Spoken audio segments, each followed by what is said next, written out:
Hey everyone, welcome to the Piney Podcast. My name is Tony D.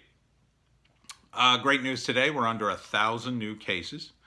Again, these are positive cases of the virus, tested, not people who are in the hospital.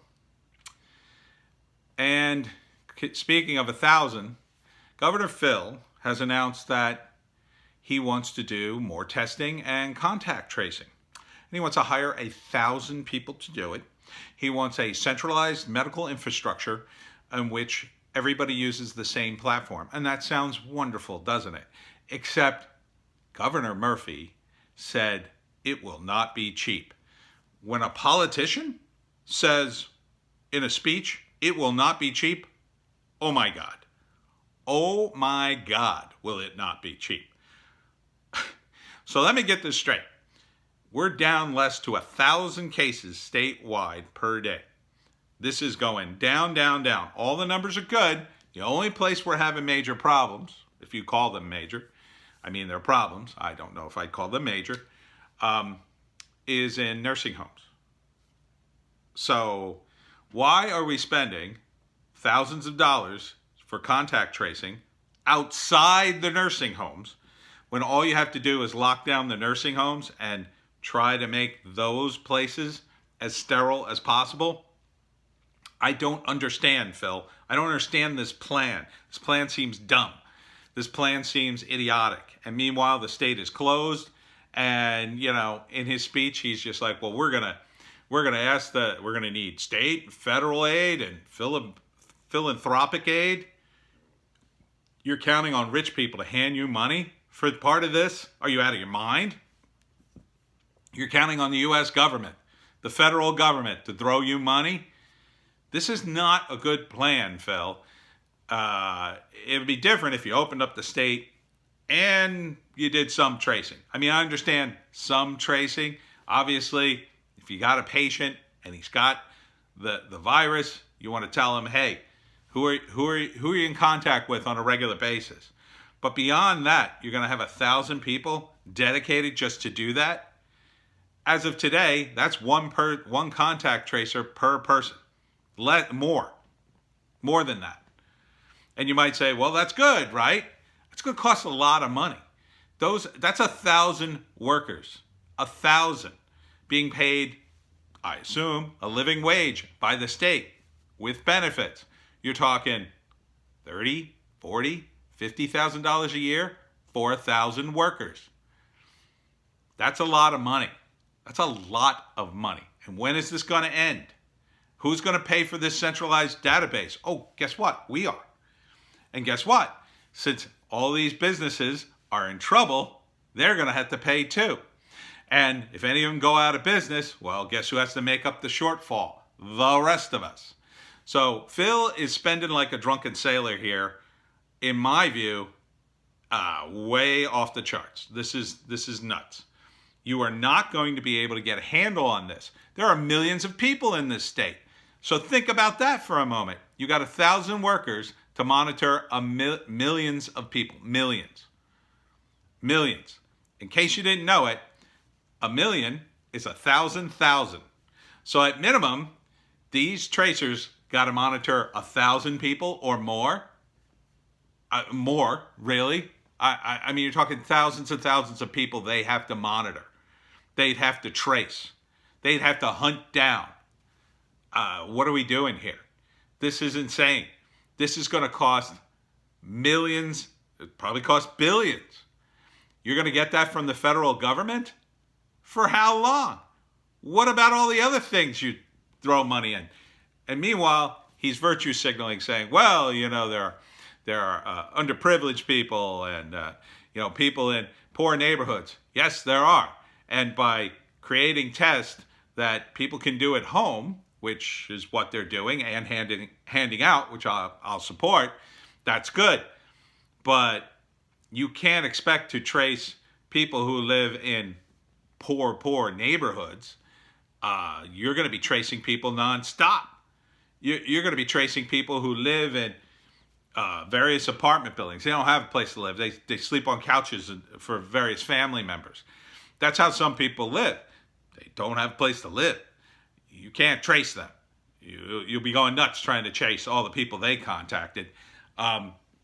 This is an insane plan. Yes, we need testing. That's fine. People are sick, you test them. People can do a test at home. Great. Send them out. You want to make them free for everybody? Okay. Up to a point, I guess. But now we're getting into millions and millions of dollars when you're planning on tracing everybody who gets sick and everybody they contacted. It's just not realistic at this point. We already have hundreds of thousands of people who have this thing. Your testing is at 20, 25,000 a day. And a lot of those tests are people who are nurses, EMTs, people who are already in the system. They're getting tested and retested all the time, as well they should. They're in constant contact with this. You're talking about people who have just had contact. They're getting tested over and over again. And more than 50% aren't even testing positive for the virus. So you're going to expand it even more? The virus is going away. And you're going to expand the testing, expand the contact tracing, to what end? You can't stop people from living their lives. Eventually, people are just going to leave, Phil. They're just going to leave their homes and say, F it, I can't take it anymore. They're just going to have to go back to work. They're going to run out of money. What are you going to do when unemployment runs out and all the businesses are gone? You can't feed these people. There are restaurants that are going to go out of business. Restaurants work, restaurants, there's a reason why so many of them fail, So many of them fail because they're not a strong business. They're just not a strong business for most people. You don't make a lot of money in a restaurant.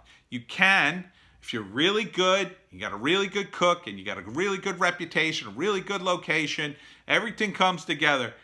Yes, there are people who make great money on restaurants, but there are a lot of people who don't. Mom and pop restaurants can't afford to stay shut down all this time.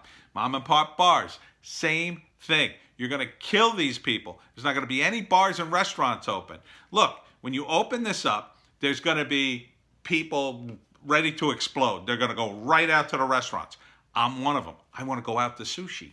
I want to sit in a restaurant and eat my sushi. And if it's got to be some states they're doing 1/3 capacity, 25% capacity, whatever, fine. We could do that to start with and ramp it up. But at some point, you have to acknowledge that you can't run a restaurant. You can't make enough money with 1/3 capacity. You can't. You would have to triple the prices of everything, and then no one will go. Okay? You can't make this work. You can't keep everybody safe. There's just no realistic way to do it. You have to acknowledge that the science says this virus is more contagious than the flu. It's more contagious than the flu by probably double. But we're not sure. We're still not even sure of that. But let's say it's double. Okay, that's still less than 1%. Most people are getting asymptomatic variants, which is inoculating them to some degree before the virus mutates further. And they're not going to get it again, at least this year, most likely. Yes, there are people who are very sick and they are dying. And this is not a virus to be trifled with. You should wear a mask if you're in close proximity to people. You should wash your hands. You should keep doing all that. But you cannot expect people to just go out of business because the money's going to run out, Phil. Trump can't keep handing you money. He can't keep handing you stacks of money. He just can't. He's going to run out of it too. What's he supposed to do? He's got to open the country up, and you have to open New Jersey up. Okay? Fine. You want to do this contact tracing? I think it's too much. You creating a whole central medical infrastructure that's probably going to be abused. I mean, New Jersey's already pretty corrupt, Phil. You don't think people are going to dig into the files and say, oh, by the way, somebody hacked our files. Now all your Medicaid data is out there. We're sorry. Change all your passwords, everyone. That's going to happen. Okay? That's like 100%. It's just a matter of time. I'd rather not have my medical stuff all over creation, thank you very much. I'd rather not be getting emails from strangers saying, oh, buy this medicine. We've got a generic version of the one you normally take. How the hell do you know that? Oh, right, because New Jersey can't keep a lid on its computers, which we all know is going to take years. This is going to take years to build, Phil. You can't build this in a couple of weeks. You can't just throw money at the problem and say, well, we'll have this great infrastructure by the end of May. It's not going to happen. It takes months and months and months. And by that time, it's going to be summer. Summer will be over, and you'll have 1,000 employees tracing nobody. Tracing almost nobody. And then what? Then what are you going to do? What are you going to do with all this money? Oh, I know what's going to happen. It's all going to fall through the cracks, and we're going to get stuck with the bill. And you're going to waltz out of office because who the heck's going to vote for you after you raise our taxes to cover the bill on your luxurious, well, I wanted to make sure everybody was safe. Yeah, I get it. But there comes a time when you say, okay, I think we're safe enough, and we could slowly start opening the state. This is not going to end well, Phil. I just don't think your policies are going to be a good thing. It's going to break us financially.